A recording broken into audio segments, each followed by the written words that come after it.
Marcos, capítulo 9. Dizia-lhes também: em verdade vos digo que dos que aqui estão, alguns há que não provarão a morte sem que vejam chegado o reino de Deus com poder.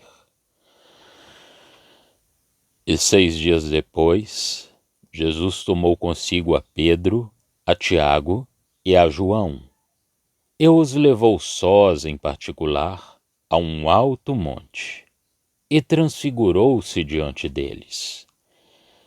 E as suas vestes tornaram-se resplandecentes, extremamente brancas como a neve, tais como nenhum lavadeiro sobre a terra os poderia branquear. E apareceu-lhes Elias, com Moisés, e falavam com Jesus. E Pedro, tomando a palavra, disse a Jesus: Mestre, é bom que sejamos aqui, e façamos 3 cabanas, uma para ti, uma para Moisés e outra para Elias. Pois não sabia o que dizia, porque estavam assombrados. E desceu uma nuvem que os cobriu com a sua sombra, e saiu da nuvem uma voz que dizia: Este é o meu filho amado, a ele ouvi. E tendo olhado em redor, ninguém mais viram, senão só Jesus com eles. E descendo eles do monte, ordenou-lhes que a ninguém contassem o que tinham visto, até que o Filho do Homem ressuscitasse dentre os mortos.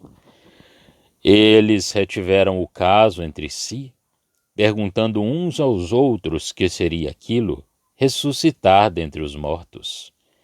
E interrogaram-no, dizendo: Por que dizem os escribas que é necessário que Elias venha primeiro?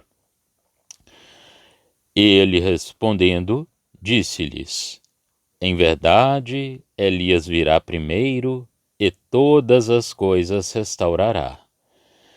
E como está escrito do Filho do Homem, que ele deva padecer muito e ser aviltado. Digo-vos, porém, que Elias já veio, e fizeram-lhe tudo o que quiseram, como dele está escrito. E quando se aproximou dos discípulos, viu ao redor deles uma grande multidão e alguns escribas que disputavam com eles. E logo toda a multidão, vendo-o, ficou espantada e, correndo para ele, o saudaram. E perguntou aos escribas: Que é que discutis com eles? E um da multidão, respondendo, disse: Mestre, trouxe-te o meu filho, que tem um espírito mudo. E este, onde quer que o apanha, despedaça-o, e ele espuma, e range os dentes, e vai definhando. E eu disse aos teus discípulos que o expulsassem, e não puderam. E ele, respondendo-lhes, disse: Ó geração incrédula, até quando estarei convosco? Até quando vos sofrerei ainda? Trazei-mo.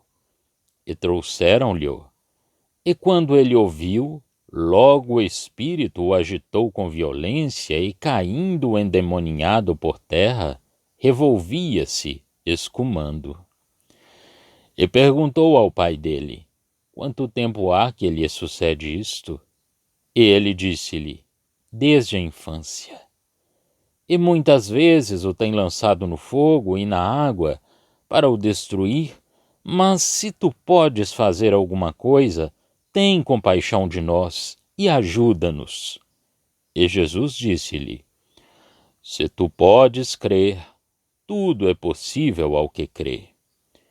E logo o pai do menino, clamando com lágrimas, disse: Eu creio, Senhor, ajuda a minha incredulidade.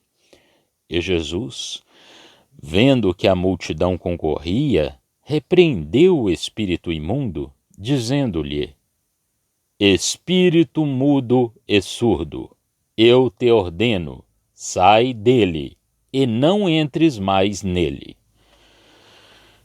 Ele, clamando e agitando-o com violência, saiu, e ficou o menino como morto, de tal maneira que muitos diziam que estava morto. Mas Jesus, tomando-o pela mão, ergueu-o, e ele se levantou. E quando entrou em casa, os seus discípulos lhe perguntaram à parte: Por que o não podemos nós expulsar? E disse-lhes: Esta casta não pode sair com coisa alguma, a não ser com oração e jejum. E tendo partido dali, caminharam pela Galileia, e não queriam que alguém o soubesse, porque ensinava os seus discípulos, e lhes dizia: O Filho do Homem será entregue nas mãos dos homens, e matá-lo-ão. E morto ele, ressuscitará ao terceiro dia. Mas eles não entendiam esta palavra, e receavam interrogá-lo. E chegou a Cafarnaum, e entrando em casa, perguntou-lhes: Que estáveis vós discutindo pelo caminho? Mas eles calaram-se, porque pelo caminho tinham disputado entre si qual era o maior. E ele, assentando-se, chamou os 12 e disse-lhes: Se alguém quiser ser o primeiro, será o derradeiro de todos e o servo de todos. E lançando mão de um menino, pô-lo no meio deles, e tomando-o nos seus braços, disse-lhes: Qualquer que receber um destes meninos em meu nome, a mim me recebe. E qualquer que a mim me receber, recebe não a mim, mas ao que me enviou. E João lhe respondeu, dizendo: Mestre, vimos um que em teu nome expulsava demônios, o qual não nos segue, e nós lhe o proibimos, porque não nos segue. Jesus, porém, disse: Não lhe o proibais, porque ninguém há que faça milagre em meu nome e possa logo falar mal de mim. Porque quem não é contra vós, é por vós. Porquanto, qualquer que vos der a beber um copo de água em meu nome, porque sois discípulos de Cristo, em verdade vos digo que não perderá o seu galardão. E qualquer que escandalizar um destes pequeninos que creem em mim, melhor lhe fora que lhe pusessem ao pescoço uma mó de atafona e que fosse lançado no mar. E se a tua mão te escandalizar, corta-a. Melhor é para ti entrares na vida aleijado do que, tendo 2 mãos, ires para o inferno, para o fogo que nunca se apaga, onde o seu bicho não morre, e o fogo nunca se apaga. E se o teu pé te escandalizar, corta-o. Melhor é para ti entrares coxo na vida do que, tendo 2 pés, seres lançado no inferno, no fogo que nunca se apaga, onde o seu bicho não morre e o fogo nunca se apaga. E se o teu olho te escandalizar, lança-o fora. Melhor é para ti entrares no reino de Deus com um só olho do que, tendo 2 olhos, seres lançado no fogo do inferno, onde o seu bicho não morre e o fogo nunca se apaga. Porque cada um será salgado com fogo, e cada sacrifício será salgado com sal. Bom é o sal, mas se o sal se tornar insípido, com que o temperareis? Tende sal em vós mesmos, e paz uns com os outros. Marcos, capítulo 9. No Evangelho segundo Mateus, vimos a transfiguração anunciada em termos que se referiam ao assunto desse Evangelho. O Cristo rejeitado tomando a sua posição gloriosa de Filho do Homem. Em todos os Evangelhos, a transfiguração está em relação com o momento em que essa transição é claramente posta em evidência, mas com um caráter particular em cada um deles. Em Marcos, temos visto o serviço humilde e dedicado de Cristo na proclamação do reino, fosse qual fosse a glória divina que resplandecesse através da sua humilhação. Por consequência, a manifestação da transição para a glória é anunciada aqui como a vinda do reino em poder. Não há nada que distinga mais particularmente o relato que temos aqui daquele que se encontra em Mateus, exceto o isolamento de Jesus e o dos seus 3 discípulos nesse momento, que é mais fortemente acentuado no versículo 2, e que os feitos são relatados sem mais adicionamentos. Em seguida, o Senhor ordena-lhes que não digam nada a ninguém acerca do que tinham visto, até ele ser ressuscitado de entre os mortos. Podemos observar aqui que é, com efeito, o reino em poder que se manifesta, e não o poder do Espírito Santo, pondo o pecador, como um membro santo do corpo, em relação com Cristo, a cabeça, revelando-lhe a glória celeste de Cristo, tal como ele está no céu, à direita do Pai. Cristo está na terra, está em relação com as grandes testemunhas da ordem judaica, a lei e a profecia, mas testemunhas que lhe excedem inteiramente o lugar, participando mesmo da glória do reino com ele. Cristo é manifestado em glória sobre a terra. O homem na glória é reconhecido como Filho de Deus, do mesmo modo que é conhecido na nuvem, posto que revelando ali a sua glória. Não é ainda a nossa posição sem véu. O véu, quanto à nossa relação com Deus, está rasgado de alto a baixo e temos plena liberdade de entrar nos lugares santos pelo sangue de Cristo. Mas é um privilégio espiritual e não uma manifestação pública. Quanto a isso, o nosso véu, o nosso corpo, não está rasgado, mas está o de Cristo, como privilégio de entrada. A entrada na nuvem não faz parte desta revelação. Encontramo-la em Lucas. A nuvem, para Israel, era o lugar onde Deus habita. Era uma nuvem luminosa. Mateus 17. Mas essa posição de glória não podia ser tomada pelo Senhor, nem estabelecer-se o reino glorioso, a não ser numa nova ordem de coisas. Cristo devia ressuscitar primeiro de entre os mortos, para depois a estabelecer. Essa nova ordem não se conciliava com a apresentação de Jesus como o Messias, tal como ele estava então. Por isso ordena aos seus discípulos que não digam a ninguém o que tinham visto, senão após a sua ressurreição. Devia ser então uma confirmação poderosa da doutrina do reino em glória.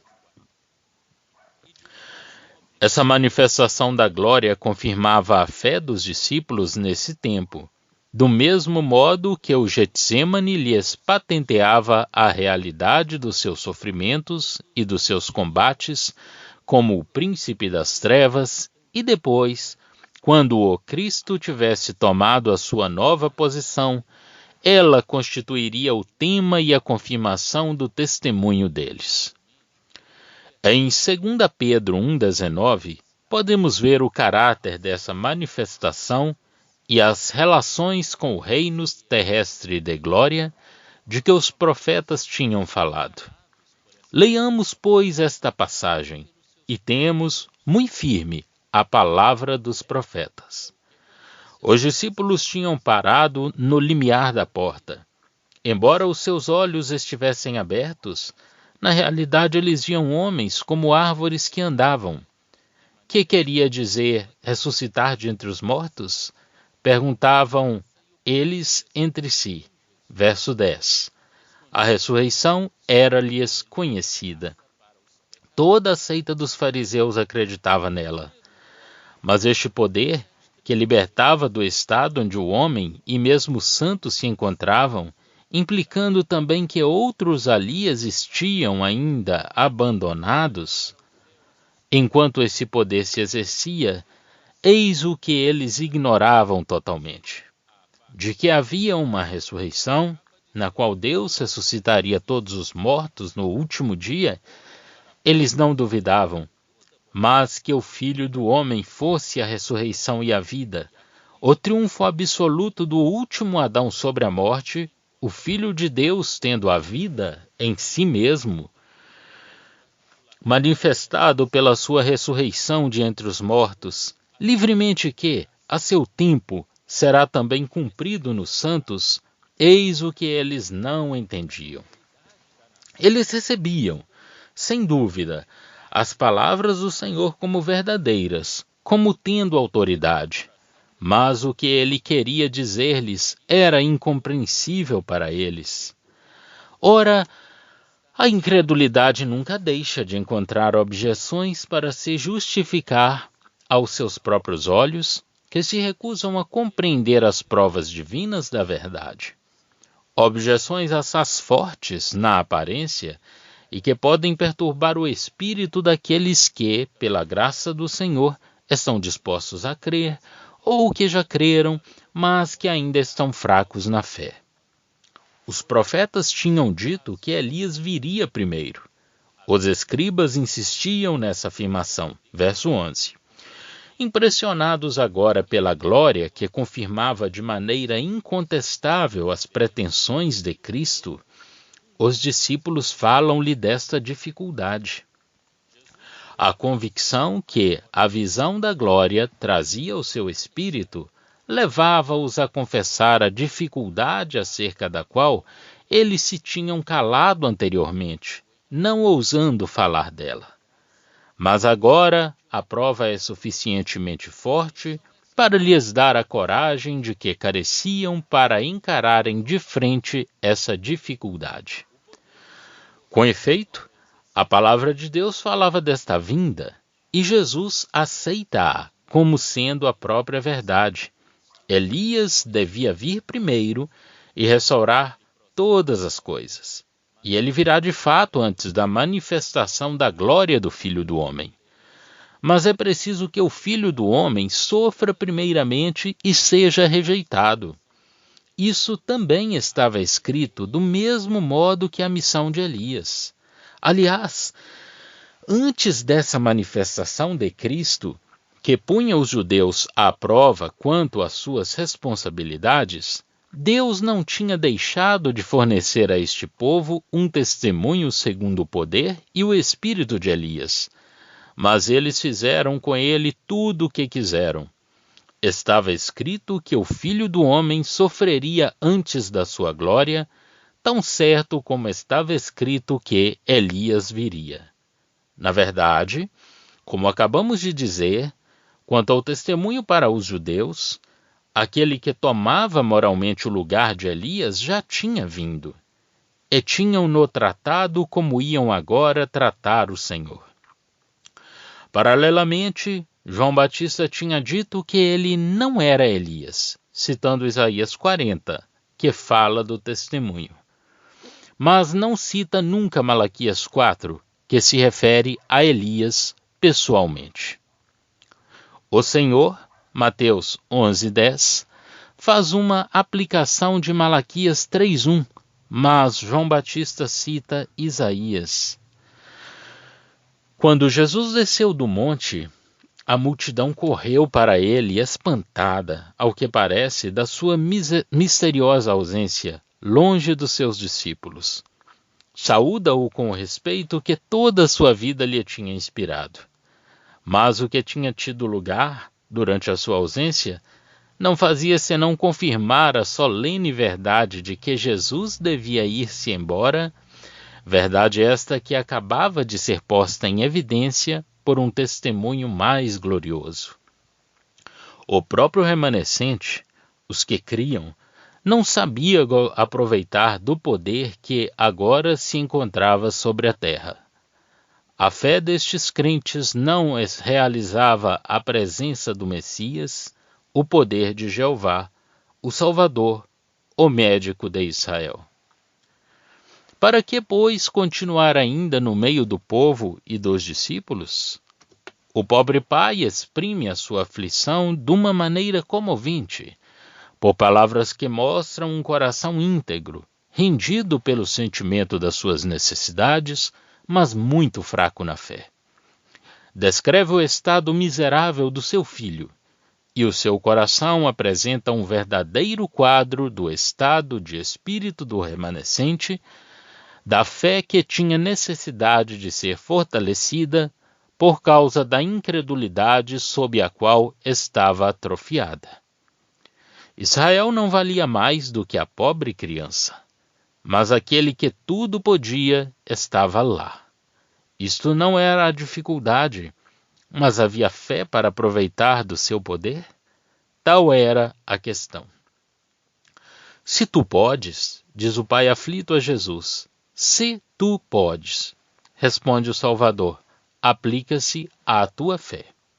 Se tu podes crer, todas as coisas são possíveis.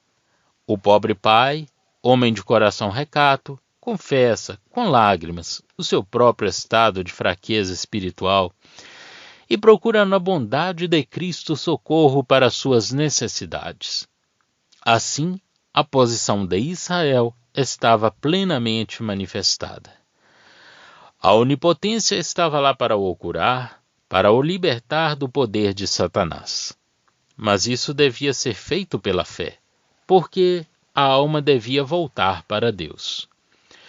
E a fé existia naqueles que, tocados pelo testemunho do seu poder e movidos pela graça de Deus, procuravam em Jesus o remédio para os seus males e o fundamento das suas esperanças.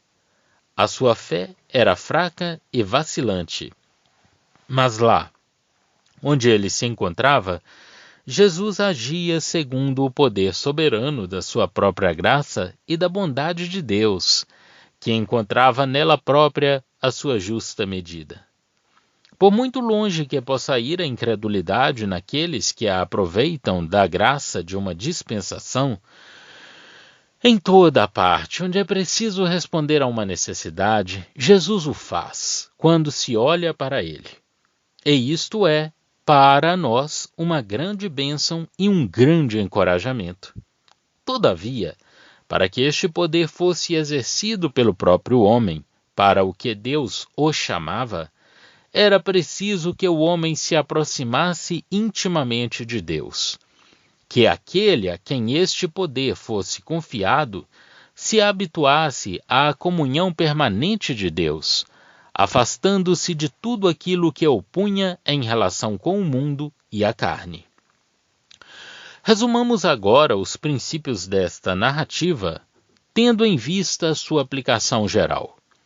O Senhor, que se ia embora para não ser mais do mundo, até que volte em glória, encontra, ao descer do monte da transfiguração, um caso do poder de Satanás sobre o homem, sobre o povo judeu. O homem e Israel tinham estado sob esse poder quase desde o começo da sua existência. A fé, que reconhece a intervenção de Deus em Cristo e ali procura abrigo contra o mal atual, é fraca, vacilante, preocupada do mal, cuja vista lhe esconde em grande parte o poder que o domina e que o suprime. mas o sentimento da necessidade é assaz profundo para que a fé encontre refúgio neste poder. O poder de Deus. É a incredulidade que não sabe contar com o poder presente que põe fim às relações de Cristo com o homem.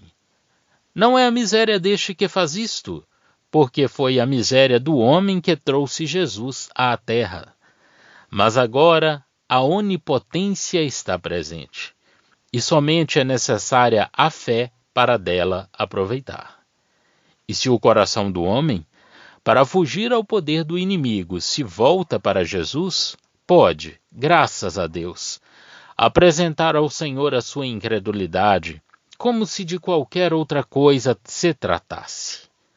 Em Jesus há o amor e o poder bastantes para toda e qualquer espécie de fraqueza. A multidão aumenta e comprime-se, atraída pela vista do poder do inimigo. Poderia o Senhor curar o menino? Ou poderia ele deixar o testemunho do poder de Satanás invadir os corações? É a curiosidade dos homens, cuja imaginação está cheia do efeito do poder do inimigo. Mas, qualquer que fosse a incredulidade do homem, Cristo estava lá, como testemunho de um poder que, em amor pelos homens, destruía os efeitos do poder de Satanás. O povo acorre. Jesus vê-o e, com uma simples palavra, expulsa o demônio. Jesus atua segundo as exigências do seu poder e as intenções do amor de Deus. O esforço do inimigo provoca a intervenção do Senhor, que a fraqueza da fé do pai do menino tendia a fazer parar. Não obstante, se colocamos toda a nossa enfermidade, assim como a nossa miséria perante Cristo, ele responde sempre segundo a plenitude do seu poder. Mas, por outro lado, se a carne se ocupa das ideias da fé, desvia a inteligência dos caminhos de Deus. Enquanto viajava, Cristo ia explicando a sua morte e o novo estado que tomaria na sua ressurreição, porque censurava ele a falta de inteligência espiritual dos seus discípulos, que lhes escondia tudo e enchia o seu espírito de ideias de glória terrestre e messiânica? É aqui que reside o segredo da sua falta de inteligência espiritual. Jesus tinha-lhe dito bem claramente, mas, pelo caminho, eles discorriam entre si para saberem qual deles ocuparia o primeiro lugar no reino. Verso 34. Os pensamentos da carne enchiam seus corações no que dizia respeito a Jesus, precisamente em oposição ao que ocupava o pensamento de Deus a seu respeito. A enfermidade apresentada a Jesus encontra uma resposta no poder e na graça soberana do Senhor. A carne e as suas concupiscências ocultam-nos, mesmo quando pensamos nele, todo o valor dos pensamentos de Deus. Era a sua própria glória que os discípulos procuravam no reino. A cruz, verdadeiro caminho da glória, era-lhes ininteligível. O Senhor, verso 31 e seguintes, retoma em seguida com os discípulos o grande tema que nesse momento estava perante ele, a questão que, de qualquer modo, tinha de ser decidida. Ele devia ser rejeitado. E isola-se da multidão com seus discípulos para os instruir sobre este ponto. Mas os discípulos, preocupados com a sua glória e com os seus direitos como Messias, não compreendiam nada dos seus discursos. A sua própria fé, tal como ela era, cegava-os acerca de tudo que ultrapassava os seus pensamentos, porque, mesmo ligando-se à pessoa de Cristo, esta fé, ou antes, os seus próprios corações, nos quais ela se encontrava, ligava a Jesus e nele procurava o cumprimento de tudo aquilo que a carne desejava para seu próprio interesse. Quão astuto é o coração humano! Vemos revelar-se claramente a sua sutileza na disputa pela preeminência que os discípulos mantinham entre eles.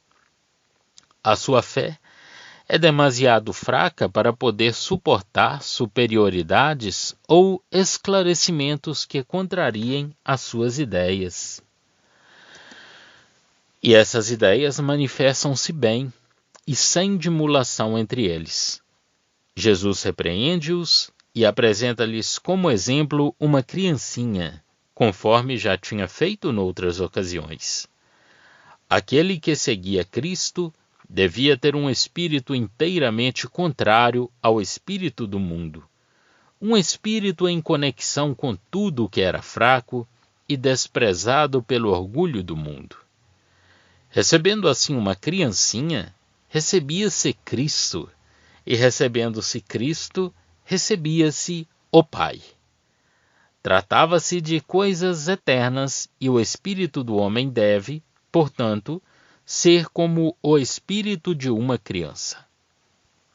O mundo estava de tal modo oposto a Cristo que quem não era contra ele era por ele.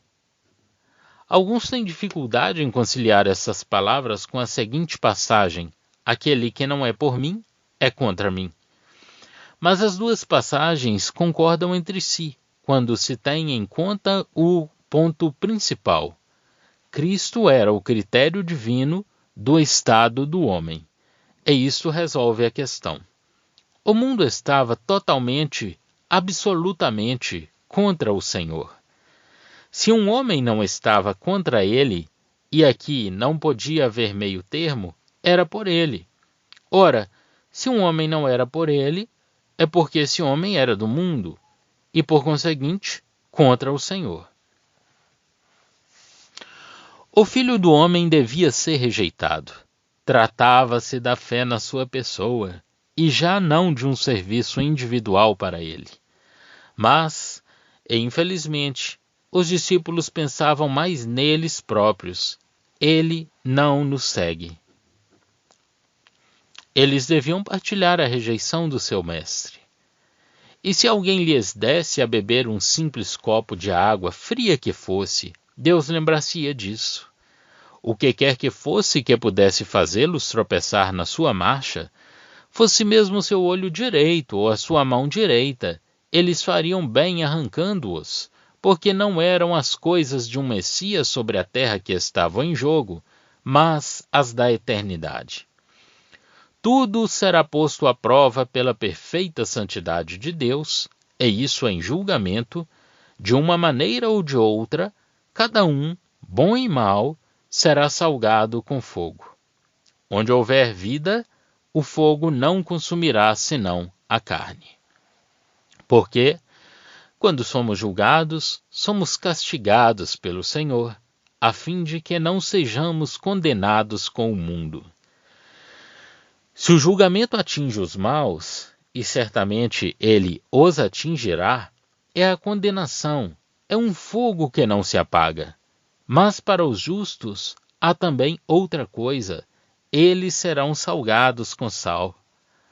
O poder da santa graça que liga a alma a Deus e a preserva interiormente do mal, não faltará àqueles que são consagrados a Deus, cuja vida é uma oferenda para ele.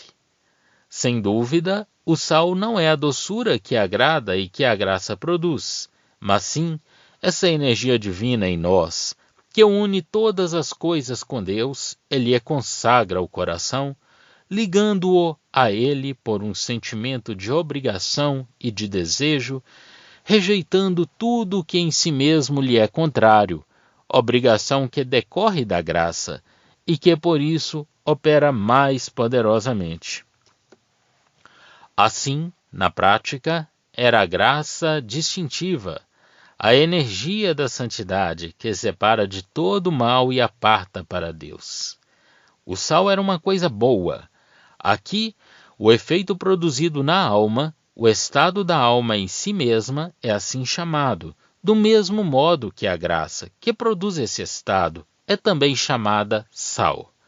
Assim, os que se ofereciam a Deus eram postos à parte para ele. Eram o sal da terra. Ora, se o sal perde o seu sabor, com que poderemos nós salgar? O sal serve para salgar outras coisas, mas se vier a tornar-se insípido e precisar de sal para si próprio, nada mais haverá que eu possa salgar. E o mesmo se dá com os cristãos. Se aqueles que são de Cristo não derem bom testemunho, onde encontrar fora deles quem o faça e produza a esses próprios cristãos o efeito desejado? Este sentimento de obrigação a Deus, que separa do mal, este julgamento de todo o mal no coração, deve encontrar-se em nós mesmos.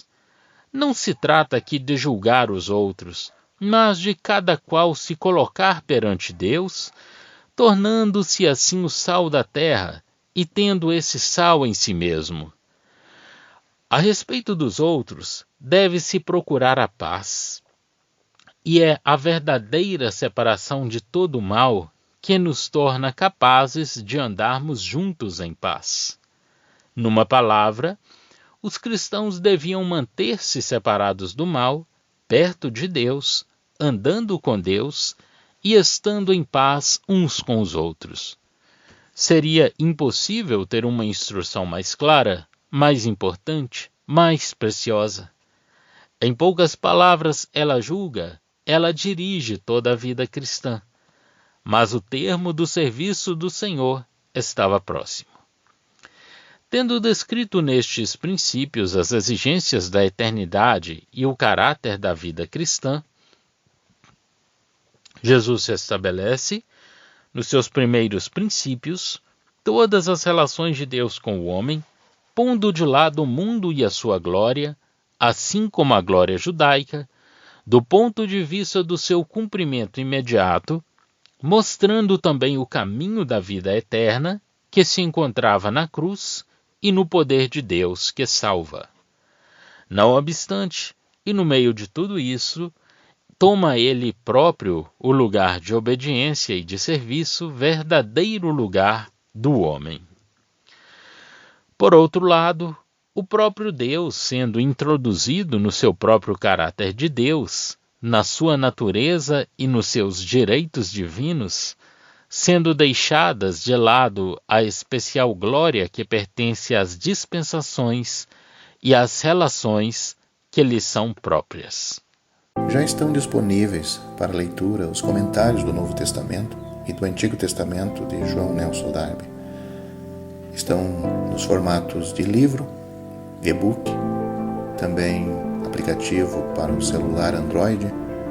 Visite o nosso site www.palavrasdoevangelho.com.